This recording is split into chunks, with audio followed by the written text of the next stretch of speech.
नमस्कार दोस्तों, हमारे चैनल में आप सभी का स्वागत है। अगर आपको कहानी पसंद आए तो वीडियो को लाइक करें। चैनल पर पहली बार आए हैं तो सब्सक्राइब करके बेल आइकन घंटी प्रेस कर दें ताकि मेरी आने वाली वीडियो का नोटिफिकेशन मिल जाए और आप कहानी को सुन सकें। चलिए कहानी की तरफ चलते हैं। रामनवमी के दिन अयोध्या घाट का दृश्य और लाखों की भीड़ और उस भीड़ को चीरती हुई एक वृद्ध औरत दौड़ती जा रही थी और चिल्लाती जा रही थी, मेरा मुन्ना कहाँ चला गया? अभी तो यहीं पर था। लेकिन लाखों की भीड़ में उसकी आवाज़ कहीं खो जाती है। वहाँ कोई उसके सुनने वाला नहीं था। सभी को घाट पर नहाकर पुण्य जो कमाना था। फिर उसने एक व्यक्ति का हाथ पकड़ा और पूछा, बेटा, लाल रंग की कमीज पहने मेरा मुन्ना यहीं था, यहीं देखा है क्या? उसने ना में सर हिला दिया, लेकिन वह वृद्ध औरत मुन्ना मुन्ना कहकर चिल्लाती जा रही थी। इतनी भीड़ और शोरगुल में भी उसे ऐसा लग रहा था कि उसका मुन्ना जहाँ कहीं भी होगा उसकी आवाज़ सुनकर दौड़ा चला आएगा। लेकिन शाम होने को आई।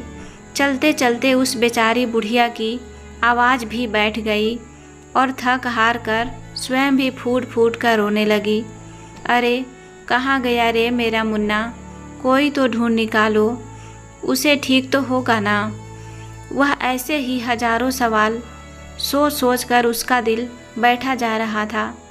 तभी भीड़ में से एक पुलिस वाला उसके पास आया और बोला, क्या बात हो गई अम्मा, रो क्यों रही हो? अरे ना जाने मेरा मुन्ना कहाँ चला गया। कुछ देर पहले तक तो मेरा हाथ पकड़े यहीं था। अम्मा, परेशानी वाली कोई बात नहीं है, आप मेरे साथ चलिए, मैं लाउड स्पीकर पर अनाउंसमेंट करवा देता हूँ, जल्दी ही मिल जाएगा आपका बेटा। वह पुलिस वाला अम्मा का हाथ पकड़कर लाउड स्पीकर तक ले गया और कुर्सी आगे खिसकाता हुआ बोला, आओ अम्मा, यहाँ बैठ जाओ, लो थोड़ा सा पानी भी पी लो। बूढ़ी औरत ने तेजी से पानी पिया और गहरी सांस भरकर बोली, बस बेटा, मेरा मुन्ना ढूंढो, भला होगा तुम्हारा। ठीक है अम्मा, बताओ क्या उम्र है तुम्हारे मुन्ने की? 40 वर्ष का है मेरा मुन्ना। पुलिस वाला जो अपनी डायरी में सारी जानकारी लिख रहा था, यह सुनकर चौंक गया। लिखते लिखते उसकी पेन वहीं रुक गया और अपने साथी पुलिस वाले को देखने लगा। क्या हुआ बेटा, लिखते क्यों नहीं? लिखो ना। उसका असली नाम प्रमोद है, प्यार से उसे मुन्ना कहती हूँ। अम्मा की बात सुनकर पुलिस वाला फिर से लिखने लगा। कहाँ से हो अम्मा? बेटा, जगदीशपुर गांव से हूँ। पुलिस वाले ने लाउड स्पीकर पर अनाउंसमेंट करवा दी। एक बार नहीं कई बार, लेकिन मुन्ना नहीं आया। शाम ढल चुकी थी। बैठे बैठे निराश हो चुकी अम्मा यह सोचकर पुलिस वालों के पास दोबारा चली गई कि एक बार फिर से अनाउंसमेंट करवा कर देखूँ। जाकर देखा तो दोनों पुलिस वाले आपस में बातें कर रहे थे। उनकी बातें सुनकर अम्मा का कलेजा धक सा रह गया। वह जोर से चिल्लाई, नहीं बेटा, तुम गलत समझ रहे हो, मेरा मुन्ना ऐसा नहीं कर सकता। बचपन में तो किसी भीड़ वाले जगह पर मेरी उंगली छोड़ता नहीं था और अब इतनी भीड़ में मुझे अकेला छोड़कर नहीं। लेकिन इतना बोलते बोलते ही उस बूढ़ी माँ के दिमाग में उसके दिल का साथ देना छोड़ दिया और वह धम से ज़मीन पर बैठ गई और सोचने लगी, कहीं यह लोग सच तो नहीं बोल रहे हैं। आए दिन बहू की हर छोटी बड़ी बात पर दखल देती थी, कहीं उसकी सज़ा तो नहीं दी मेरे बेटे बहू ने। मेरे दिमाग में इतना भी ना आया कि जिस बेटे ने मेरी खांसी की दवाई तक नहीं लाई जाती, वह मुझे अयोध्या घुमाने लेकर क्यों आया? और वह बहू जिसको मेरा रसोई में जाना भी खटकता था और घर पर रहना भी, जिसकी घूरती नज़रें मेरे दिल की धड़कन का तेज करने के लिए काफ़ी थी, वह मुझे घूमने जाते देख इतनी खुश क्यों होगी? मैं क्यों नहीं समझ पाई?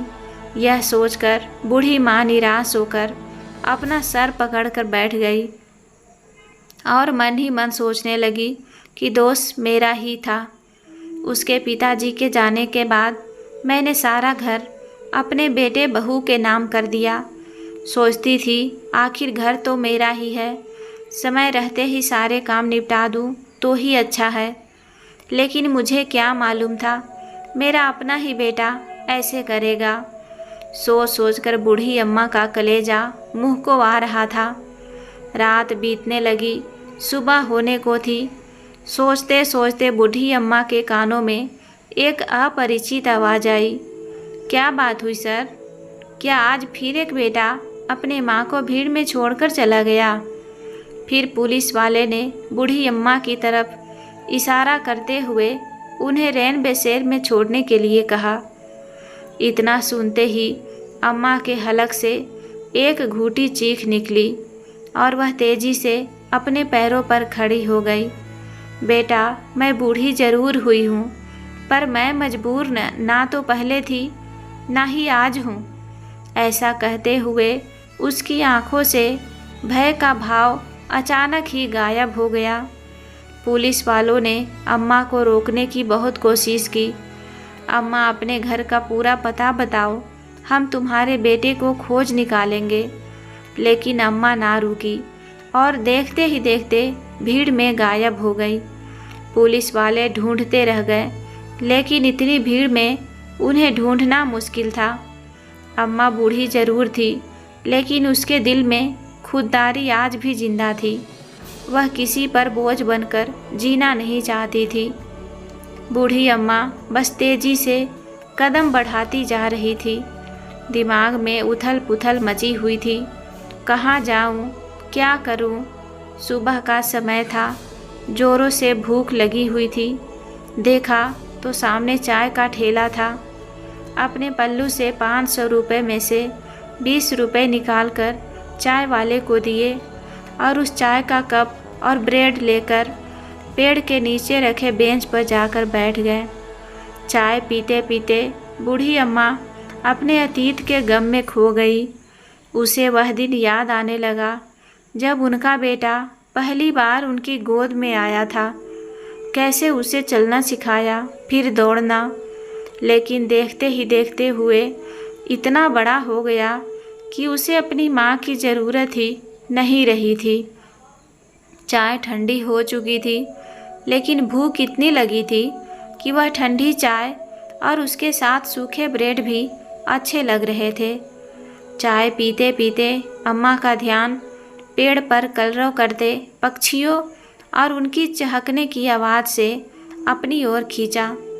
अम्मा ने बड़े ध्यान से देखा कि एक चिड़िया बच्चों के साथ घोंसले में बैठी थी।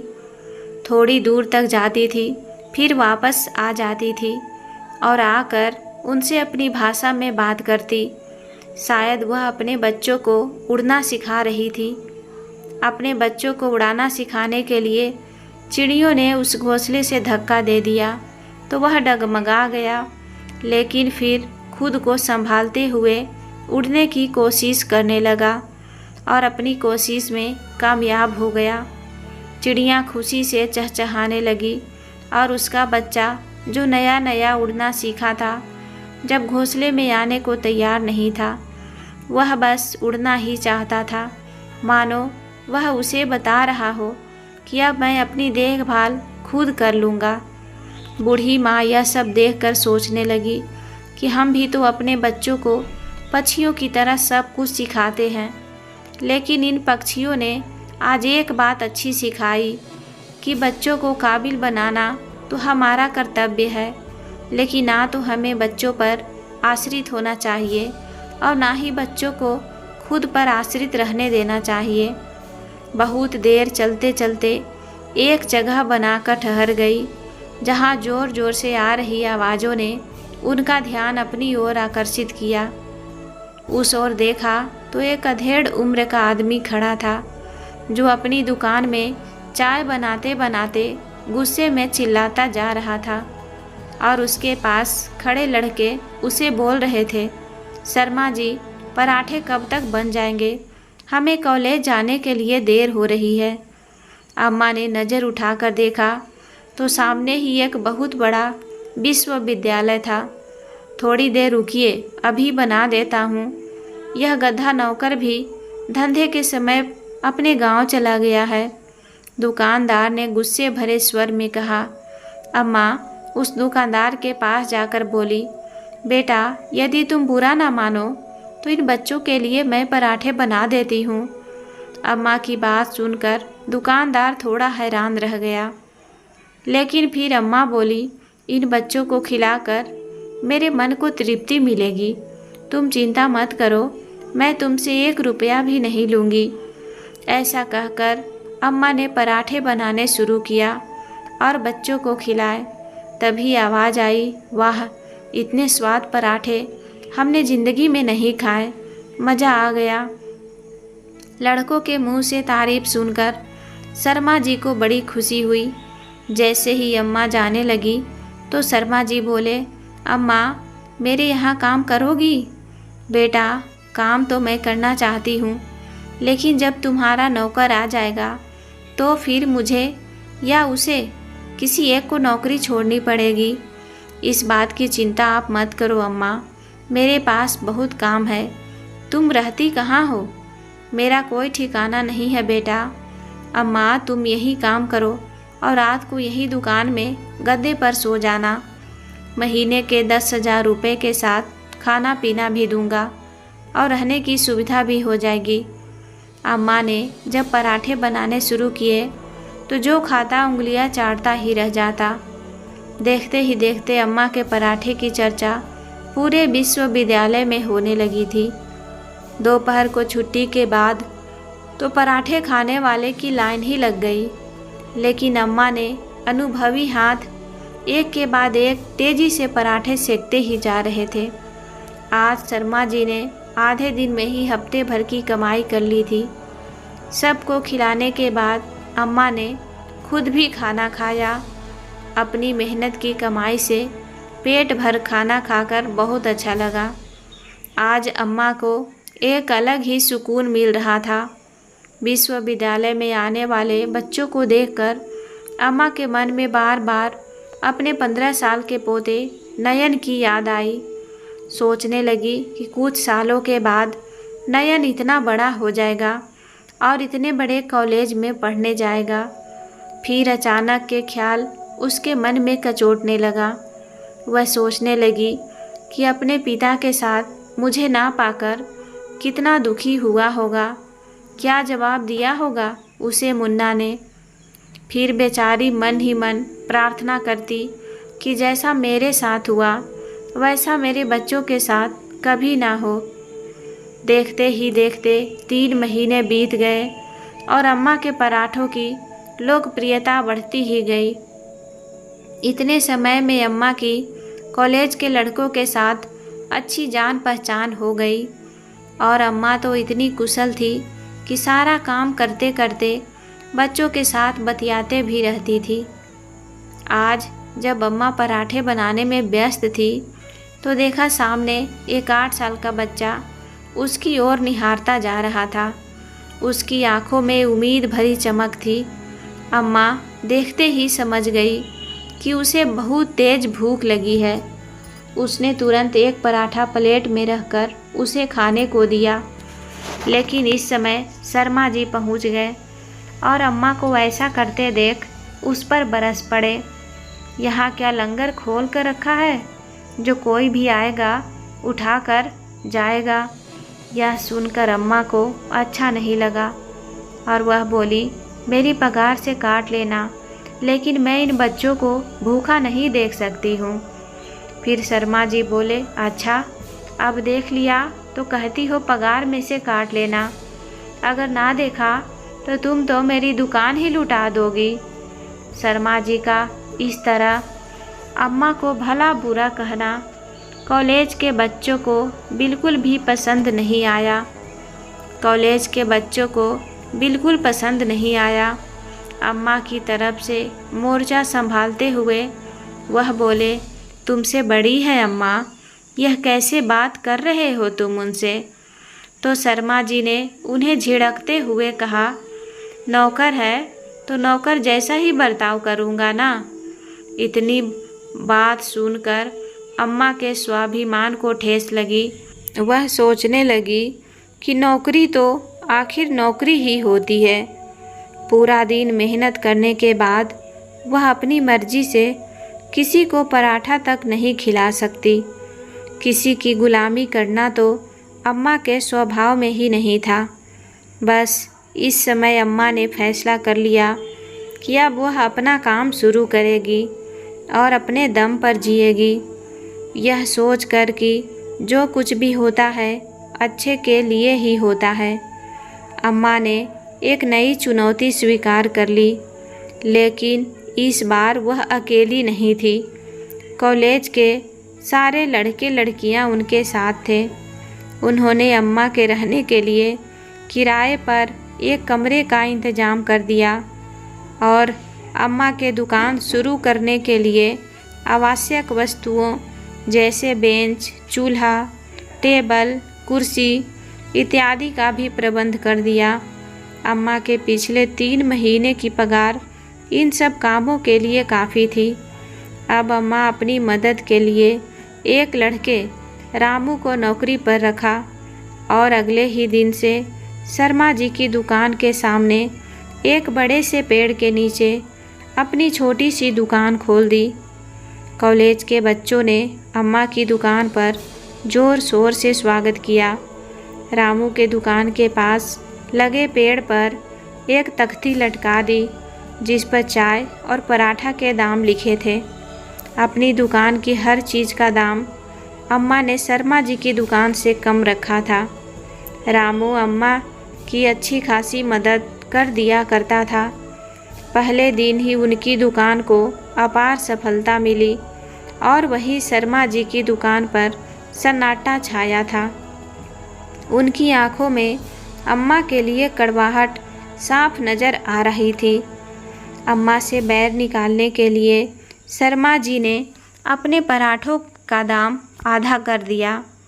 लेकिन हैरानी के बात तो यह थी कि कॉलेज के बच्चे आधे दाम पर भी उनके पराठे खाने को तैयार नहीं थे, क्योंकि जिसे एक बार अम्मा के हाथ के पराठे का स्वाद चख लिया वह कहीं और कैसे जा सकता था। अम्मा की दुकान खुले हुए 3 दिन बीत चुके थे। चौथे दिन सुबह जब अपनी दुकान पर आई तो देखा एक बेंच की 3 टांगें टूटी हुई पड़ी है और शर्मा जी की दुकान जल्दी खुल गई थी। उनके होठों पर व्यंग भरी मुस्कान थी। अम्मा सब समझ गई कि यह किसका किया धरा है, लेकिन अम्मा ने इसका भी हल निकाल दिया।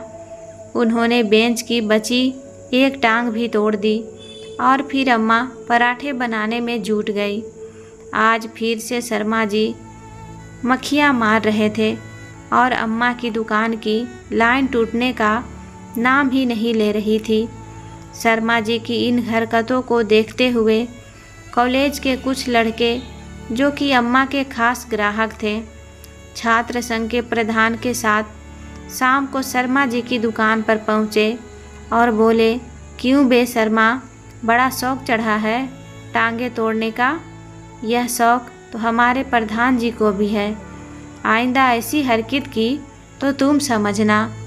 उनकी बातों से शर्मा जी के पसीने छूटने लगे। उस दिन के बाद से शर्मा जी ने अम्मा का काम बिगाड़ने की कोशिश नहीं की और अम्मा का काम दिन पर दिन तरक्की की ऊंचाइयां छूने लगा। अम्मा की रसोई का स्वाद चखना दूर दूर से लोग आने लगे। बहुत वर्षों के बाद अब अम्मा के चेहरे पर चमक लौटी थी। समय धीरे धीरे बीतने लगा।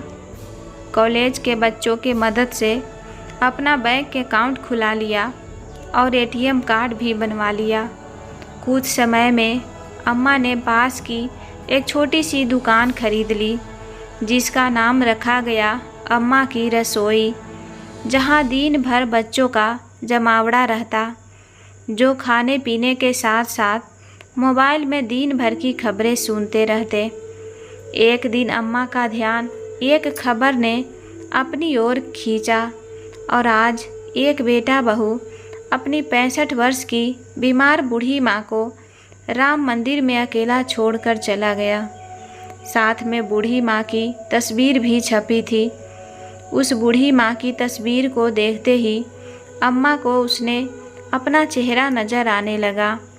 क्या करेगी वह बेचारी, कहाँ जाएगी, कहाँ रहेगी, इन सवालों ने अम्मा को घेर लिया। वह तुरंत कुछ पैसे उठाकर अपनी दुकान के नौकर के हवाले छोड़कर मंदिर की ओर चल पड़ी।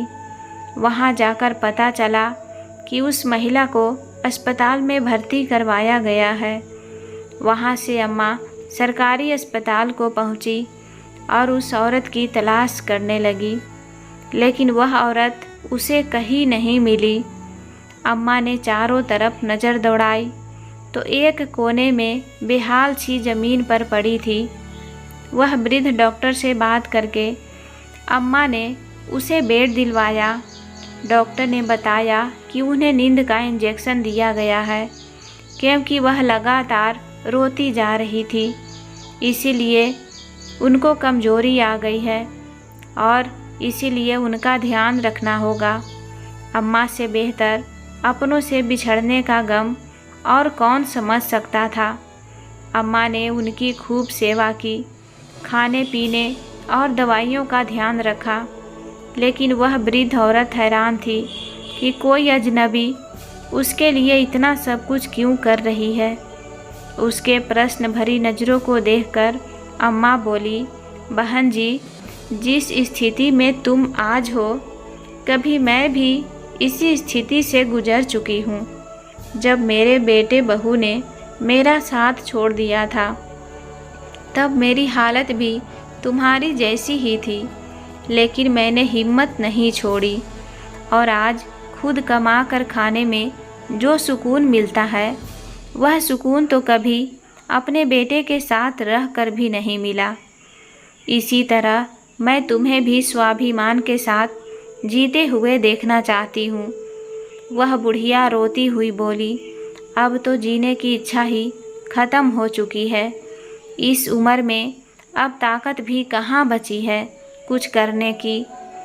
तो अम्मा ने उसके लिए फल काटे और उसके आगे रखते हुए कहा, अरे तू पहले ठीक तो हो जाओ, उसके बाद तुम सब कुछ कर सकती हो। क्या तुम अपनी इस बहन के साथ रहना पसंद करोगी? लेकिन तू मेरी मदद क्यों करना चाहती हो? उस वृद्ध महिला ने पूछा। मैं अपनी हर उस बहन की मदद करना चाहती हूँ जो इस अवस्था में बेसहारा कर दी गई है। उस औरत को फल खिलाते हुए अम्मा बोली। यह सुनकर वह महिला अम्मा के साथ जाने को तैयार हो गई। पुलिस वाले बयान लेने आए तो उसे महिला ने कहा कि मेरी बहन मुझे लेने आ गई है। उधर अम्मा ने डॉक्टर से बात करके अस्पताल की सारी फॉर्मेलिटी पूरी कर दी। डॉक्टर ने कुछ दवाइयाँ और खाने पीने की खास हिदायत देकर वृद्ध महिला को अस्पताल से छुट्टी दे दी। उस वृद्ध का नाम कुंती था। कुंती की कहानी भी काफ़ी हद तक अम्मा की तरह ही थी। पति की मृत्यु 5 वर्ष पहले ही हो चुकी थी। उसके 2 बेटे थे जो बारी बारी से उसे अपने घर पर रखते थे। इसीलिए नहीं कि वे दोनों माँ के साथ रहना चाहते थे, बल्कि इसीलिए कि बूढ़ी माँ का बोझ कोई उठाना नहीं चाहता था। जिस माँ ने दिन रात एक करके अपने बच्चों का ख्याल रखा, जब उस माँ का ख्याल रखने की बारी आई तो दोनों बेटे आनाकानी करने लगे। थोड़ा समय पहले उसका बड़ा बेटा अपनी पत्नी और बच्चों के साथ विदेश चला गया। अब सारा बोझ छोटे बेटे पर आ गया। माँ की दवाइयों का खर्च करना उसे अखरता था। बहू से अपनी सास का दिन भर का काम नहीं होता। उनकी आवाज़ बेटे बहू को चुभने लगी थी। इसीलिए माँ की जिम्मेदारियाँ से मुक्त होने के लिए उसका बेटा उसे मंदिर में छोड़ गया। लेकिन अब माँ से मिलकर कुंती में भी एक नई उम्मीद का संचार हुआ। उसे लगने लगा कि वह इस दुनिया में अकेली नहीं है। समय बदल चुका था और समय के साथ साथ उसे भी स्वाभिमान के साथ जीना शुरू करना होगा। पूरी तरह ठीक होने के बाद कुंती अम्मा के साथ काम पर जाने लगी। अम्मा के रसोई में अचार की बहुत खपत थी, जो अम्मा बाहर से मंगवाया करती थी। यह देखकर कुंती ने अम्मा से बताया कि वह बहुत अच्छा अचार और पापड़ बनाती है। यह सुनकर अम्मा को बहुत खुशी हुई। रामू को कुछ पैसे देकर अचार का सामान मंगवाया और कुंती ने ढेर सारा अचार बना दिया। और जो बच्चों को पराठे के साथ अचार दिया गया तो बच्चे अचार की तारीफ करते नहीं थके। इसके साथ साथ उन्होंने कई दुकानों पर अचार सप्लाई करने का काम शुरू कर दिया, जिससे आमदनी बढ़ने लगी और कुंती में आत्मविश्वास का संचार हुआ। जल्दी ही अम्मा ने कुंती के साथ मिलकर एक बड़ा सा घर खरीद लिया, जिसका नाम रखा गया अपना आशियाना। दोनों बहनों ने मिलकर एक मुहिम चला दी। कभी किसी सार्वजनिक स्थल पर कोई भी ऐसा बुजुर्ग मिलते जिन्हें मजबूरी के कारण घर छोड़ना पड़ा हो, या रिश्तेदारों ने उन्हें बेसहारा छोड़ दिया हो, उन लोगों के लिए उनका अपना आशियाना हमेशा के लिए खुला था। धीरे धीरे उनके घर में नए सदस्य जुड़ने लगे। अचार के साथ कुंती ने पापड़ का भी काम शुरू कर दिया और सभी सदस्य मिलकर उनकी इस काम में मदद करते। अम्मा का घर छोड़े हुए 6 साल बीत चुके थे, लेकिन आज वह संतुष्ट थी, क्योंकि अपने साथ साथ वह दूसरों की ज़िंदगी संवारने का जरिया बन रही थी। आज अम्मा जब पराठा बनाने में व्यस्त थी तो उसे एक आवाज़ सुनाई दी। अम्मा बोली, बेटा क्या चाहिए तुझे? मुझे मेरी दादी अम्मा चाहिए। अम्मा ने नज़र उठा कर देखा तो देखते रह गई। सामने जो लड़का खड़ा था उसे पहचान पाना मुश्किल था। फिर अम्मा के मुंह से करुणा भरी आवाज़ निकली, नयन, तू तो मेरा नयन है ना? बहुत बड़ा हो गया रे तू। इतना कहते कहते अम्मा का गला रूंध गया। आँखों से आंसुओं का सैलाब उमड़ पड़ आया। सब कुछ छोड़कर अम्मा ने झट से अपने पोते को गले से लगा लिया। तभी अम्मा के कानों में एक और जानी पहचानी आवाज़ आई, जिसे सुनने को अम्मा बरसों से तरस गई थी। तुम कहाँ चली गई थी? अम्मा ने उत्सुकतावश देखा तो उसका बेटा और बहू पास में ही खड़े थे। दोनों ही अम्मा को कुछ कमज़ोर से लग रहे थे। उनके चेहरे से रौनक भी गायब थी। लेकिन जो चीज़ उनको सबसे ज़्यादा हैरान कर रही थी वह यह थी कि बेटे के साथ साथ उसकी बहू की आंखों में भी आंसू रुकने का नाम नहीं ले रहे थे। दोनों जाकर अम्मा से गले मिलकर खूब रोए। कहाँ चली गई थी आप? अम्मा, तुम मुझे छोड़कर हमारी ज़िंदगी सूनी हो गई थी। तुम्हारे बिना। अपने बेटे के मुंह से यह शब्द सुनकर अम्मा दंग रह गई और बोली, क्या मतलब? अगर मेरी इतनी ही ज़रूरत थी तो मुझे अकेला छोड़कर क्यों गया था? अम्मा, मैं तो तुम्हारा हाथ बराबर थामे हुए था, लेकिन अचानक भीड़ में भगदड़ मचने के कारण मेरा हाथ छूट गया और मैं फिसल कर गिर गया और लोग मुझे ढूंढते हुए मेरे ऊपर से निकल गए। उसके बाद मेरी आँख खुली तो मैं अस्पताल में भर्ती था। इसका मतलब तुम मुझे छोड़कर नहीं गया था। और मैं पगली क्या क्या सोच बैठी। अम्मा वहीं खड़ी थी। अम्मा, कहाँ कहाँ नहीं ढूंढा मैंने तुम्हें। पुलिस स्टेशन में कंप्लेन करने गया तो उन्होंने ज़रूर बताया कि उन्हें एक वृद्ध महिला मिली थी, लेकिन वह नहीं जानते कि वह अचानक कहाँ चली गई। आज जब यहाँ विश्वविद्यालय में आपके पोते का एडमिशन करवाने के लिए आए तो सारे काम कराते कराते सुबह से दोपहर हो गई। बहुत ज़ोरों से भूख लगी थी। किसी ने बताया कि अम्मा की रसोई के पराठे बहुत स्वादिष्ट होते हैं, सो यहाँ चले आए। और अम्मा सच बताऊं तो बिना खाए पिए ही तृप्ति मिल गई। बेटे की बातें सुनते सुनते अम्मा की आंखों से लगातार पश्चाताप के आंसू बहते ही जा रहे थे। सोचने लगी, क्यों पुलिस वालों के कहने पर मैंने अपने बेटे को कितना गलत समझ लिया था। परंतु मन ही मन में एक संतुष्टि भी थी कि जो कुछ भी हुआ हो उसके कारण उसे बहुत से लाचार लोगों की ज़िंदगी संवारने का मौका मिल गया था। आज अम्मा ने अपने बच्चों के लिए ममता भर आई, उन्हें अपने हाथों से खिलाया। यह दृश्य देखकर आसपास खड़े सभी लोगों की आंखों में आंसू आ गए। दोस्तों, आपको यह कहानी कैसी लगी कमेंट करके ज़रूर बताइएगा। और चैनल पर पहली बार आए हैं तो सब्सक्राइब करके बेल आइकन घंटी प्रेस करना ना भूलें, ताकि मेरी आने वाली वीडियो का नोटिफिकेशन मिल जाए और आप कहानी को सुन सकें। कहानी को पूरा सुनने के लिए दिल से धन्यवाद। मिलती हूँ नई कहानी के साथ। अपना ख्याल रखें। Bye bye.